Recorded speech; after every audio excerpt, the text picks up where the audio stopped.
नमस्कार, मैं डॉक्टर कुणाल पै एक पीडियाट्रिक नेफ्रोलॉजिस्ट हूँ। मेरे चैनल पर मैं आपका स्वागत करता हूँ और आज का टॉपिक है क्या होता है डायलिसिस। जब कोई डॉक्टर कहेगा आपके बच्चे को डायलिसिस की ज़रूरत है तो आपको डर ज़रूर लगेगा। मन में बहुत सवाल आएंगे जैसे कि डायलिसिस कैसे होगा, क्या करना पड़ेगा, कब तक करना पड़ेगा, खर्चा कितना होगा। इन सारे सवालों का जवाब इस वीडियो में ज़रूर मिलेगा। एंड तक देखना ज़रूर। वीडियो शुरू करने से पहले चैनल को सब्सक्राइब करना और बेल आइकन पे ज़रूर क्लिक करना।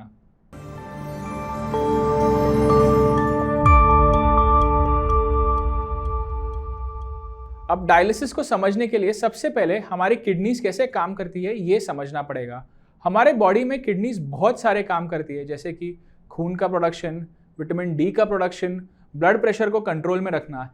लेकिन किडनीज का मेन फंक्शन है खून को साफ करना यानी ब्लड प्यूरिफिकेशन, शरीर से एक्सेस पानी निकालना यानी यूरिन प्रोडक्शन और खून में एसिड का लेवल नॉर्मल रखना। अब अगर किडनीज काम करना बंद कर दे तो यही काम हमें आर्टिफिशियली करना पड़ेगा डायलिसिस के माध्यम से।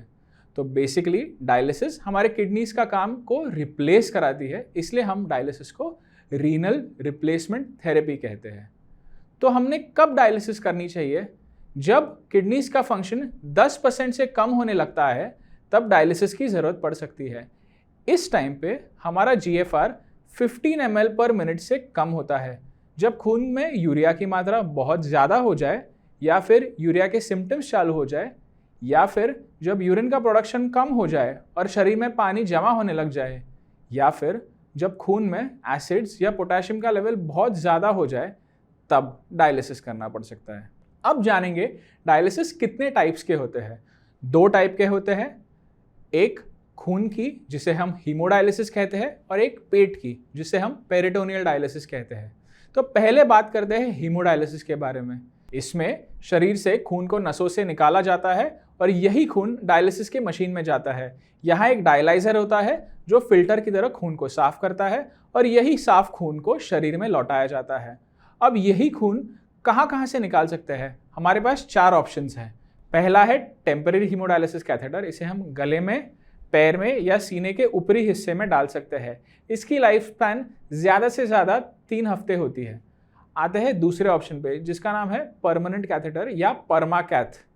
इसे हम गले में या सीने के ऊपरी हिस्से में डाल सकते हैं। इसकी लाइफ स्पैन 1 मंथ से 1 ईयर तक होती है, डिपेंडिंग ऑन हम कैसे उसका ख्याल रखें। तीसरा ऑप्शन है AV फिस्टुला यानी आर्टेरियोवीनस फिस्टुला। इसमें हमारी मोटी नस यानी आर्टरी को एक पतली नस यानी वेन के साथ जोड़ दिया जाता है। इसको पूरी तरह से काम करने में कम से कम 6 हफ्ते लगते हैं क्योंकि जो पतली नस है और जो छोटी रहती है और उसे मजबूत होने के लिए कम से कम 6 हफ्ते लगते हैं। लेफ्ट हैंड में, रिस्ट में या हाथ के ऊपरी हिस्से में लगाया जाता है। इसकी लाइफ स्पैन 2 से 3 साल तक की होती है। चौथा ऑप्शन है AV ग्राफ्ट। इसमें आर्टरी और वेन के बीच में एक आर्टिफिशियल कनेक्शन लगाया जाता है। ये यूजुअली लेफ्ट हैंड में ऊपरी हिस्से में लगाया जाता है। अब आता है पेरिटोनियल डायलिसिस पे। हमारे पेट में एक लाइनिंग होती है छोटी सी, उसे हम पेरिटोनियम कहते हैं। इस प्रोसीजर में पेट में एक ट्यूब यानी कैथेटर डाला जाता है। इस ट्यूब के माध्यम से साफ पानी PD फ्लूइड पेट में डाल दिया जाता है। ये जो पेरिटोनियम की लाइनिंग है वो खून से जो गंदगी है उसे ये PD फ्लूइड में निकाल देती है। उसके बाद यही गंदा पानी बाहर निकाल दिया जाता है। अब इसमें कैथेटर किस किस टाइप के होते हैं? तो पहला होता है रिजिड यानी टेम्परेरी कैथेटर। इसकी लाइफ स्पैन होती है 3 से 7 दिन तक, अगर अच्छे से हैंडल किया तो। दूसरा सॉफ्ट या सिलिकॉन यानी लॉन्ग टर्म कैथेटर। इसकी लाइफ स्पैन होती है 2 से 3 साल तक। अब डायलिसिस चालू करने के बाद कितने फ्रीक्वेंसी में डायलिसिस चालू करना चाहिए? अगर हीमोडायलिसिस की बात करें तो हफ्ते में 2 से 3 बार डिपेंडिंग ऑन आपकी बॉडी की रिक्वायरमेंट कैसी है करनी पड़ती है। और पेरिटोनियल डायलिसिस की बात करें तो वो डेली 24 घंटे चलती है। PD फ्लूइड के कंटिन्यूस एक्सचेंजेस ज़रूरी हैं। अब क्या एक बार डायलिसिस चालू करने के बाद हमें लाइफ लॉन्ग डायलिसिस करना पड़ता है? इसका जवाब है नहीं। अगर आपका किडनी फेलियर अक्यूट यानी टेम्परेरी है तो डायलिसिस थोड़े दिनों तक ही करनी पड़ती है, जब तक बीमारी कंट्रोल में ना हो तब तक। लेकिन अगर किडनी फेलियर क्रॉनिक यानी परमानेंट है तो डायलिसिस लाइफ लॉन्ग करनी पड़ सकती है जब तक ट्रांसप्लांट ना हो। तो बच्चों में कौन सी डायलिसिस कर सकते हैं?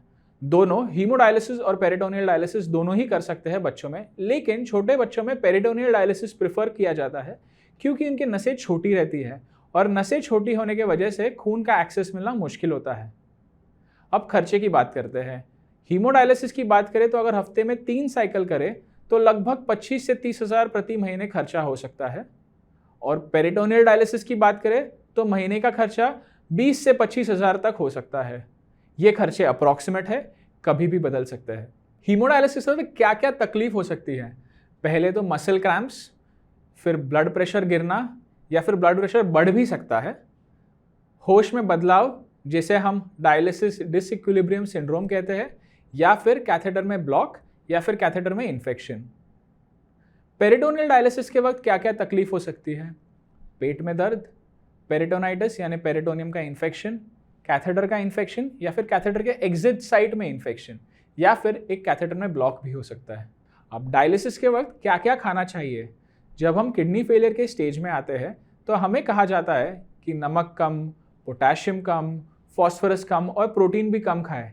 नमक, पोटेशियम और फॉस्फोरस तो कम ही खाना है, लेकिन प्रोटीन्स डाइट में ज़्यादा खाना है क्योंकि डायलिसिस की प्रक्रिया में प्रोटीन्स का लॉस ज़्यादा होता है। हम उम्मीद करते हैं कि इस वीडियो के माध्यम से डायलिसिस के बारे में आपको सही जानकारी मिली होगी। हमारे इस मिशन को सपोर्ट करने के लिए इस वीडियो को ज़्यादा से ज़्यादा शेयर कीजिए, और अगर आपको कोई सवाल हो या सुझाव हो तो हमें कमेंट सेक्शन में ज़रूर बताइए। धन्यवाद। दोस्तों, अगर आपको किडनीज के बारे में और जानकारी चाहिए तो नीचे कमेंट्स में पूछ सकते हैं या फिर यहाँ पर हमें कांटेक्ट कर सकते हैं।